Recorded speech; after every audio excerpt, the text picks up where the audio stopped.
بسم اللہ الرحمن الرحیم۔ ہر مسلمان اللہ کے رسول صلی اللہ علیہ وسلم کی احادیث یعنی آپ صلی اللہ علیہ وسلم کے سنہرے ارشادات کی اہمیت اور حیثیت سے بخوبی واقف ہے۔ دین اسلام کی بنیاد دو چیزوں پر ہے، ایک قرآن کریم اور دوسری حدیث رسول کریم صلی اللہ علیہ وسلم۔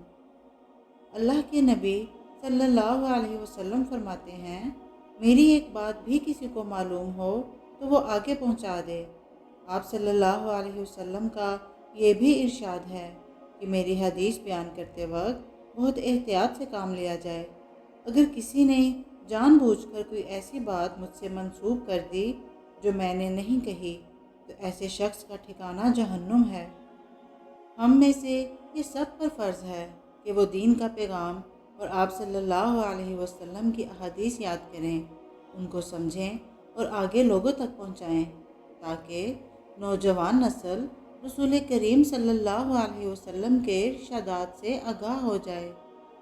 آج کل کے دور میں ہر شخص اس دنیا کی رنگینی میں کھویا ہوا ہے اور ہم میں سے بہت سے ایسے لوگ ہیں جن کو آپ صلی اللہ علیہ وسلم کی چند احادیث بھی یاد نہیں ہیں۔ اس لیے میری یہ کوشش ہے کہ میں تھوڑی تھوڑی احادیث اکٹھی کر کے آگے لوگوں تک پہنچاؤں اور اس نیکی کے کام میں شامل ہو جاؤں تاکہ لوگ اپنی روزمرہ کی گفتگو کے دوران ان احادیث سے فائدہ حاصل کر سکیں۔ اگر کوئی ایک بندہ بھی اس سے استفادہ حاصل کرے تو میرے لیے یہی کافی ہوگا۔